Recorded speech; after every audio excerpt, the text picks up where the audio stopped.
नमस्कार, one India Hindi में आपका स्वागत है। मैं हूं राहुल पांडे।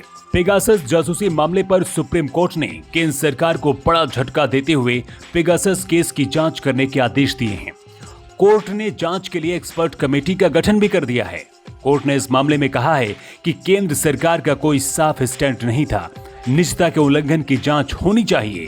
फैसला सुनाते हुए सीजेआई एनवी रमना ने कहा है कि हमने लोगों को उनके मौलिक अधिकारों के हनन से बचाने से कभी परहेज नहीं किया। निजता केवल पत्रकारों और नेताओं के लिए नहीं, बल्कि ये आम लोगों का भी अधिकार है। सुप्रीम कोर्ट ने कहा है कि पेगासस जासूसी मामले की जांच एक्सपर्ट कमेटी करेगी। इसे 8 हफ्ते में रिपोर्ट देनी होगी। आपको बता दें कि कोर्ट में दायर याचिकाओं में स्वतंत्र जांच की मांग की गई थी। Chief justice NV Ramana, justice Suryakant और जस्टिस हिमा कोहली की बेंच ने इस पर फैसला सुनाया है। कोर्ट ने कहा है कि लोगों की विवेकहीन जासूसी बिल्कुल मंजूर नहीं है। अब सुप्रीम कोर्ट से रिटायर्ड जस्टिस आरवी रविंद्रन की अगुवाई में कमेटी का गठन हुआ है। जस्टिस रविंद्रन के साथ आलोक जोशी और संदीप ओबेरॉय को इस कमेटी का हिस्सा होंगे। एक्सपर्ट कमेटी में साइबर सुरक्षा, फॉरेंसिक एक्सपर्ट, आईटी और तकनीकी विशेषज्ञों से जुड़े लोग होंगे।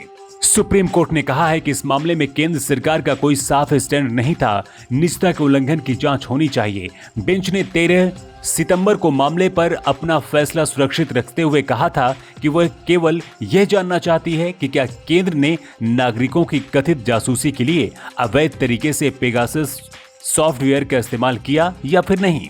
कोर्ट ने कहा है कि जासूसी अभिव्यक्ति की स्वतंत्रता और प्रहरी के रूप में प्रेस की भूमिका पर गलत प्रभाव डाल सकती है।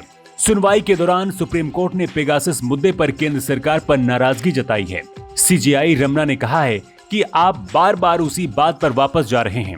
हम जानना चाहते हैं कि सरकार क्या कर रही है। हम राष्ट्रीय हित के मुद्दों में नहीं जा रहे हैं। हमारी सीमित चिंता लोगों के बारे में है। समिति की नियुक्ति कोई मुद्दा नहीं है। हलफनामे का उद्देश्य यह होना चाहिए ताकि पता चले कि आप कहां खड़े हैं।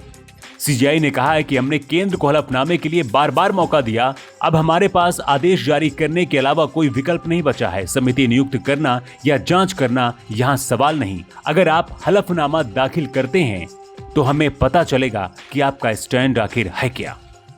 इस खबर में इतना ही। ज्यादा अपडेट्स के लिए आप बने रहिए वन इंडिया हिंदी के साथ।